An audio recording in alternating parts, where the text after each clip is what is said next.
Hello everyone, स्वागत है आप सभी का आपके अपने YouTube चैनल लक्ष्य ज्ञान से यूट्यूब चैनल पर। दोस्तों मेरा नाम है राम जी और आप देख रहे हैं अपना YouTube चैनल लक्ष्य ज्ञान से। तो सबसे पहले सभी दोस्तों को मेरा प्यार भरा नमस्कार। तो दोस्तों चलिए इसकी वीडियो को शुरू करते हैं। दोस्तों जैसा कि आपसे वीडियो का टाइटल अब तो देख ही चुके हैं कि यह वीडियो क्लास 6 की इंग्लिश की वीडियो है। दोस्तों हम सभी क्लास 6 की इंग्लिश को सेकेंड चैप्टर को कंप्लीट करने का प्रयास कर रहे हैं। दोस्तों अब तक हमने क्लास 6 के इंग्लिश के सेकेंड चैप्टर में यहाँ तक क्वेश्चन आंसर तक कंप्लीट कर लिया है। इसके बाद आज हम जो क्लास 6 के सेकेंड चैप्टर यानी कि शेयरिंग और केयरिंग के बचे हुए एक्सरसाइज को पूरी तरह से कंप्लीट करने का प्रयास करेंगे। दोस्तों वीडियो बड़ी इंटरेस्टिंग होने वाली है और चैनल पे नए प्लीज चैनल को सब्सक्राइब कर दो, क्योंकि यहाँ पर आप सभी को ऐसे कंटेंट मिलते रहते हैं। तो चलो दोस्तों अपने टाइम को पेश किए हुए अच्छी प्रकार से अपने एक्सरसाइज की शुरुआत कर लेते हैं। यहाँ पे हम व्हाइट बोर्ड पर उन एक्सरसाइज को लिखेंगे और बिल्कुल अच्छी प्रकार से कंप्लीट करेंगे। तो चलो शुरू करते हैं। तो दोस्तों यहाँ पर ना एक्सरसाइज का शुरुआत सेकंड क्वेश्चन से हो जाता है। तो चलो यहीं से देखते हैं। दोस्तों यहाँ पे सेकंड क्वेश्चन को देखा जाए तो सेकंड क्वेश्चन इस प्रकार से है। यहाँ पे कह रहा है कि मार्क टिक, ठीक है, mark tick right for the correct statement and cross for the incorrect statement. यहाँ पे क्वेश्चन ये कह रहा है कि यहाँ पे जो सेंटेंस दिए गए हैं, ठीक है ना, यहाँ पे जो सेंटेंस दिए गए हैं उनमें जो सेंटेंस है ना, जो करेक्ट स्टेटमेंट है, कथन है, उसके लिए यहाँ पे आपको राइट का मार्क करना है, ठीक है ना। यहाँ पे जो बॉक्स दिया गया है और जो भी यहाँ पे इनकरेक्ट स्टेटमेंट यानी कि जो कथन है उनके लिए यहाँ पे क्रॉस का निशान लगाना है, ठीक ना। तो चलो यहाँ पे देख लेते हैं इन सभी में से कौन सा स्टेटमेंट राइट है और कौन सा रॉन्ग है, ठीक है ना। तो देखिए दोस्तों यहाँ पे जो फर्स्ट है ये यहाँ पे the banyan tree wanted to drive the animals away. यहाँ पे स्टेटमेंट ये कह रहा है कि जो बरगद का पेड़ था वो जानवरों को दूर भगाना चाहता था। क्या यह सत्य है? तो ये यहाँ पे असत्य है, क्योंकि दोस्तों आप सभी जानते हैं अच्छी प्रकार से कि यहाँ पे जो मैंगो ट्री था वो यहाँ पे जानवरों को दूर भगाना चाहता था, ठीक है ना, क्योंकि वो उनसे घृणा करता था। इसलिए यहाँ पे स्टेटमेंट राइट होगा या रॉन्ग? तो यहाँ पे स्टेटमेंट रॉन्ग होता है। क्या होता है? यहाँ पे रॉन्ग होता है। यहाँ पे सेकंड की बात की जाए तो यहाँ पे there was a demon in the banyan tree. यहाँ पे सेकंड स्टेटमेंट ये कह रहा है कि बरगद के पेड़ में, ठीक है ना, there was a demon in the banyan tree, बरगद के पेड़ में राक्षस था। ये स्टेटमेंट कर रहा है there was a demon in the banyan tree, कि बरगद के पेड़ में राक्षस था। क्या ना, बरगद के पेड़ में राक्षस था? तो नहीं, यहाँ पे ये भी असत्य होता है। क्यों? क्योंकि न तो आम के पेड़ में कोई राक्षस था और न तो बरगद के पेड़ में कोई राक्षस था। यूँ तो जानवरों को मतलब लगा, जब आम के पेड़ ने अपने डाली और शाखाओं को हिलाया तो जानवरों को ऐसा लगा कि कोई राक्षस होगा, इसलिए यहाँ वो लोग भाग गए थे, ठीक ना। लेकिन वास्तव में कोई भी राक्षस नहीं था, ना तो बरगद के पेड़ में ना तो आम के पेड़ में। तो यहाँ पे ये भी स्टेटमेंट असत्य होता है, यानी कि यहाँ पे इनकरेक्ट हो जाता है, ठीक है। फिर यहाँ पे सी है two farmers came to the forest, जंगल में, ठीक है ना, two farmers came to the forest, जंगल में दो किसान आए। तो ये भी असत्य है। क्यों? क्योंकि यहाँ पे दो किसान नहीं बल्कि दो लकड़हारे आए थे, ये तो आप लोग जानते हैं। तो यहाँ पे ये भी इस कारण से असत्य होता है। क्या होता है? असत्य, यानी कि इनकरेक्ट स्टेटमेंट है। फिर यहाँ पे डी है trees and animals need each other. यहाँ पे स्टेटमेंट है कि ट्रीज यानी कि पेड़ पौधे और एनिमल्स जानवर को एक दूसरे की आवश्यकता है। तो यहाँ पे होता है राइट। क्या होता है? बिल्कुल राइट होता है, ठीक है ना, क्योंकि आप लोगों ने इस चैप्टर के माध्यम से देखा था कि पेड़ पौधों को और जानवरों को एक दूसरे की आवश्यकता है। तो यहाँ पे ये statement mark tick right for the correct statement and cross for the incorrect statement, ये कंप्लीटली पूरी तरह से समाप्त होता है। हमें उम्मीद है कि आप सभी को बिल्कुल अच्छी प्रकार से क्लियर हो गया होगा। तो यहाँ पे आप सभी बिल्कुल अपने नोटबुक में अच्छी प्रकार से राइट करिए और फिर हम अगले की ओर बढ़ते हैं। तो दोस्तों यहाँ पे हम अगले क्वेश्चन की ओर चलते हैं और अगला हमारा क्वेश्चन यहाँ पे वर्ड पावर से है, ठीक है ना। यहाँ पे वर्ड पावर का फर्स्ट क्वेश्चन इस प्रकार से होता है कि choose the words from the box which means the same one is done for you. यहाँ पे ये कहा गया है कि यहाँ पे choose the word from the box, यहाँ पे जो बॉक्स में यानी कि ये सब जो यहाँ पे जो वर्ड दिए गए हैं, ठीक है ना,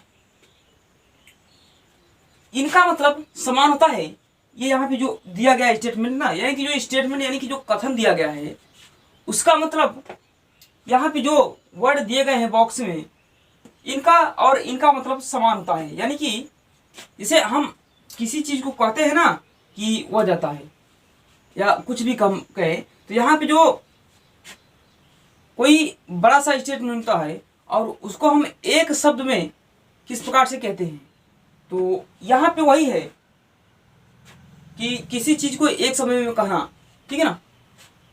तो जैसे कि ईश्वर में विश्वास रखने वाला उसको बोलते हैं आस्तिक, तो उसी प्रकार से यहाँ पे ये भी दिया गया है, ठीक है ना। और उसका भी एक शब्द के लिए यहाँ पे शब्द दिया गया है, यानी कि एक शब्द में उसको क्या बोल सकते हैं, वही चीज यहाँ पे है। तो इन सब का भी एक शब्द में क्या मतलब होगा वही यहाँ पे आगे हमने लिखना है, ठीक है ना। तो यहाँ पे देख लीजिए, यहाँ पे स्टेटमेंट दिया गया है और उस स्टेटमेंट को एक शब्द में क्या बोलेंगे वही यहाँ पे छाट के लिखना है, जो यहाँ पे यानी कि बॉक्स के अंदर समझे या तो जो यहाँ पे शब्द दिए गए, ठीक है ना। यहाँ पे देख लेते हैं, फर्स्ट है सिचुएशन काजिंग प्रॉब्लम। सिचुएशन मतलब मीन्स होता है स्थिति और काजिंग मतलब होता है मतलब काज मीन्स कारण होता है, तो काजिंग शब्द है उसी से जुड़ा हुआ है ना। प्रॉब्लम मीन्स परेशानी समस्या, तो यहाँ पे परेशानी या समस्या ना उत्पन्न करने वाले कारणों की स्थिति, यानी कि परेशानी या समस्या उत्पन्न करने वाली जो कारणों की स्थिति होती है उसको क्या बोलते हैं, तो उसको यहाँ पे बोलेंगे, क्या बोलेंगे, उसको यहाँ पे बोलेंगे ट्रबल। यहाँ पे ट्रबल शब्द है, ट्रबल का मतलब होता है होता है कष्ट सहना या कष्ट या पीड़ित, तो यहाँ पे उसको एक शब्द में क्या बोलेंगे, ट्रबल, ठीक है ना। यानी कि परेशानी उत्पन्न करने वाले कारणों की जो स्थिति होती है वो क्या है, ट्रबल मतलब कष्ट, कष्ट से तो परेशानी होगा ना। तो यहाँ पे एक शब्द में वो हो जाएगा ट्रबल, क्या लिख देंगे हम, ट्रबल लिख देंगे यहाँ पे TROUBLE। तो यहाँ पे ये कंप्लीट होता है। उसके बाद यहाँ पे सेकंड दिया है कि living together in a friendly manner. यहाँ पे सेकंड स्टेटमेंट ये कह रहा है कि दूसरों के साथ मित्रतापूर्वक व्यवहार से रहना, यानी कि हम जो दूसरों के साथ मित्रतापूर्वक व्यवहार से रहते हैं तो उसको क्या बोलेंगे, उसको यहाँ पे देखा जाए तो यहाँ पे एक हार्मनी शब्द है, क्या है, हार्मनी शब्द है। हार्मनी का मतलब होता है सामंजस्य या मित्रतापूर्वक, ठीक है ना। यहाँ पे ये शब्द इस स्टेटमेंट को एक शब्द में यहाँ पे हम हार्मनी से व्यक्त कर सकते हैं। तो यहाँ पे हम लिख देंगे हार्मनी, HARMONY। तो यहाँ पे हार्मनी हो गया। फिर यहाँ पे थर्ड की ओर चलते हैं, तो यहाँ पे एनीथिंग डन इन अ हरी, ठीक है। हरी का मतलब होता है जल्दी से, तो यहाँ पे कह रहा है कि कोई भी चीज ना, एनीथिंग डन इन अ हरी, कोई भी चीज जो मतलब जल्दबाजी में किया गया हो या जल्दबाजी में किया गया कार्य ना, तो जल्दबाजी में किए गए कार्य को क्या बोलेंगे शब्द में, यहाँ पे हम बोलेंगे जल्दबाजी में किया गया जो कार्य होता है उसको बोलेंगे रश्ड, क्या बोलेंगे, रश्ड। रश्ड भी होता है जल्दी किया जल्दबाजी की, ठीक है ना। तो एक शब्द में यहाँ पे हम कोई भी जल्दबाजी में किए गए कार्य को एक शब्द में क्या बोलेंगे, रश्ड। तो यहाँ पे हम लिख देंगे रश्ड, RUSHED।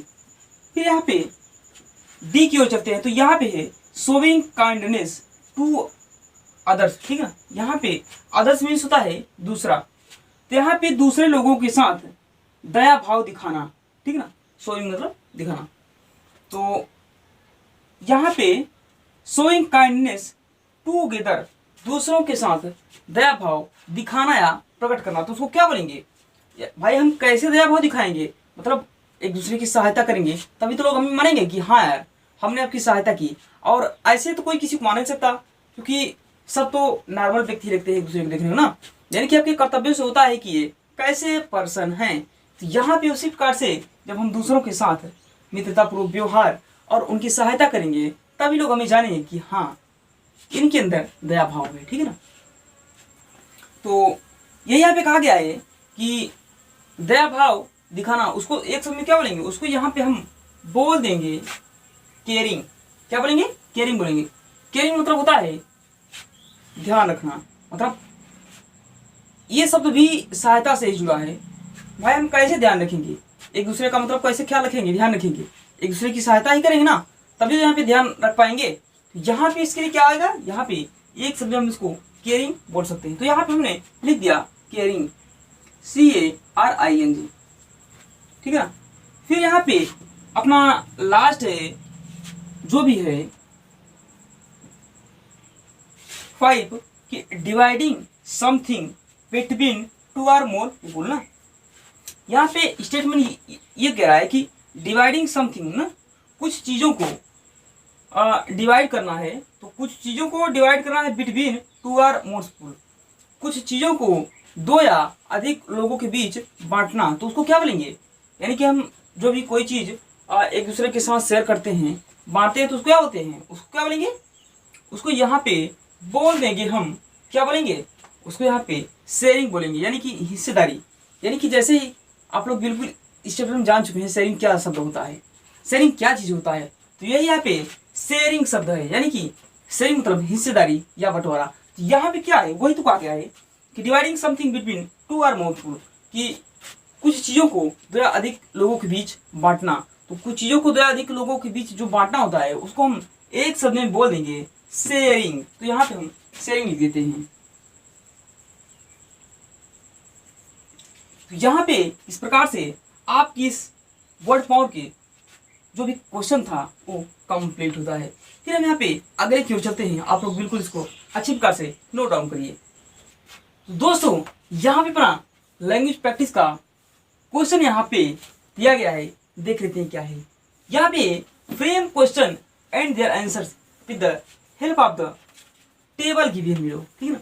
यहाँ पे फ्रेम का मतलब होता है गढ़ना या बनाना, और question and their answers with the help of the table given, यानी कि यहाँ पे जो टेबल दिया गया है इसकी सहायता से आपको क्वेश्चन बनाना है और इन्हीं से उनके आंसर को भी प्राप्त करना है।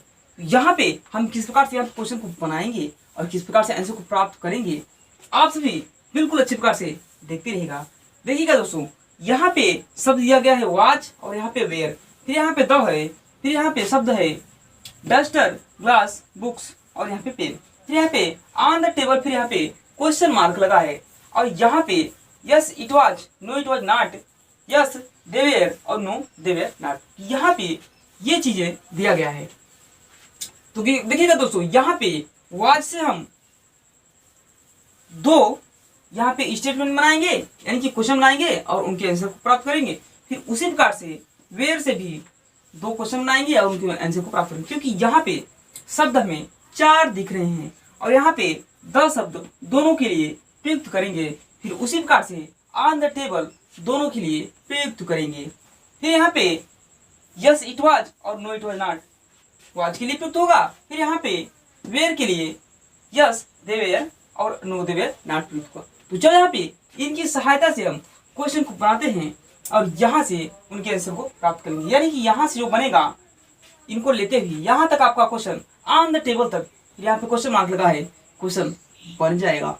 फिर यहाँ पे वाच के लिए इनसे प्राप्त करेंगे और वेयर के लिए इनसे आंसर को प्राप्त कर लेंगे। तो यहाँ पे चलो लिख देते हैं, यहाँ पे हम क्वेश्चन डाल देते हैं, क्योंकि दोस्तों यहाँ पे थोड़ा जगह की प्रॉब्लम है, तो मैनेज करिएगा प्लीज। यहाँ पे हम लिखते जाएंगे और आप लोग एक एक करिए कि मतलब अपने नोटबुक में लिखते रहिएगा, ठीक है ना। तो चलो यहाँ पे शुरू कर देते हैं। तो यहाँ पे है, यदि हम वाच से बनाएंगे तो चलो यहाँ पे लिखते हैं किस प्रकार से। यहाँ पे हम क्वेश्चन बनाएंगे वाज द, अब यहाँ पे हम सबसे पहले से शुरुआत करते हैं, डस्टर, फिर ऑन द टेबल। फिर यहाँ पे क्वेश्चन मार्क कर दिया। यहाँ पे क्वेश्चन बनेगा कि was the duster on the table, कि क्या डस्टर टेबल पर था। तो यहाँ पे क्वेश्चन का आंसर यहाँ से प्राप्त करेंगे, यानी कि हम दोनों को लिखेंगे, यस इट वाज, हाँ था, और नो इट वाज और नहीं था। यहाँ पे आंसर को हम लिख देंगे, आंसर यस इट वाज। फिर यहाँ पे लिख देंगे no it was not, no it was not. यहाँ पे ये क्वेश्चन कंप्लीट हुआ। आप लोग पहले इसको लिखिए, फिर यहाँ पे अगले की ओर बढ़ते हैं।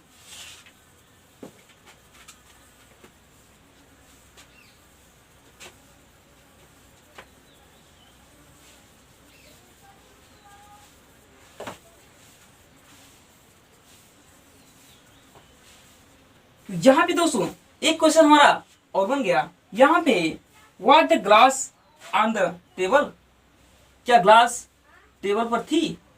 तो यहाँ पे उसका भी आंसर हो जाएगा यस इट वाज, हाँ ग्लास टेबल पर थी। और यहाँ पे एक और आंसर बन जाता है नो इट वाज नॉट, नहीं ग्लास टेबल पर नहीं थी। तो यहाँ पे इस प्रकार से वाज से दो क्वेश्चन और उनके आंसर बन गए। तो यहाँ पे हम चलो वेयर को उठाते हैं और वेयर से क्वेश्चन को बना के उनके आंसर को प्राप्त करते हैं।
तो देखिएगा दोस्तों, यहाँ पे वेयर से हमारा क्वेश्चन बन गया कि were the books on the table, क्या किताबें टेबल पर थी।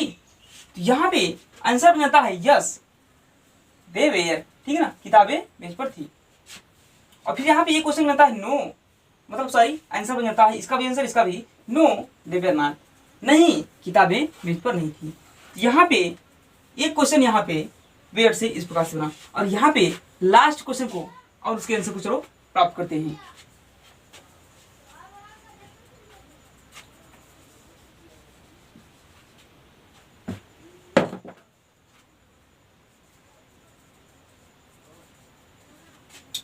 तो यहाँ पे दोस्तों लास्ट क्वेश्चन और उसका आंसर इस प्रकार से बनेगा कि were the pens on the table, क्या बहुत से कलम मेज पर थी। तो यहाँ पे आंसर बनेगा यस दे वेयर, हाँ बहुत से कलम मेज पर थी। फिर यहाँ पे एक आंसर बनेगा नो दे वेयर नॉट, नहीं किताबें सॉरी पेन मेज पर नहीं थी, यानी कि बहुत से पेन मेज पर नहीं थी। तो यहाँ पे दोस्तों इस प्रकार से लैंग्वेज प्रैक्टिस का यहाँ पे जो भी यहाँ पे दिया गया है टेबल, उसकी सहायता से यहाँ पे क्वेश्चन और आंसर को हमने बिल्कुल अच्छी प्रकार से क्लियर किया और प्राप्त किया। फिर दोस्तों यहाँ पे आप सभी के बुक में जब आप ओपन करोगे तो यहाँ पे आप सभी के सामने लेट्स रीड का ऑप्शन आ जाता है। यहाँ पे आप लोग देख रहे होंगे। तो यहाँ पे दोस्तों ये एक कविता है, छोटी सी कविता है, यानी कि आपके जीवन से जुड़ी हुई है, ठीक है ना। तो यहाँ पे क्योंकि दोस्तों वीडियो थोड़ी सी लंबी हो रही है, इसलिए यहाँ पे हम आज इसको यहीं तक कंप्लीट करते हैं। फिर यहाँ पे एक छोटी सी कविता है, आप लोगों के जीवन में एक सार भरने के लिए है, तो उसको हम लोग अगले वीडियो में कंप्लीट करेंगे और अच्छी प्रकार से समझेंगे भी, ठीक है ना। तो चलो आज की वीडियो को यहीं तक रखना चाहेंगे। आज का वीडियो कैसा लगा हमें कमेंट में जरूर बताइए, और वीडियो पसंद आए तो वीडियो को लाइक करें और प्लीज़ चैनल को जरूर सब्सक्राइब करें और वीडियो को शेयर करना ना भूलें। थैंक यू दोस्तों, नमस्कार।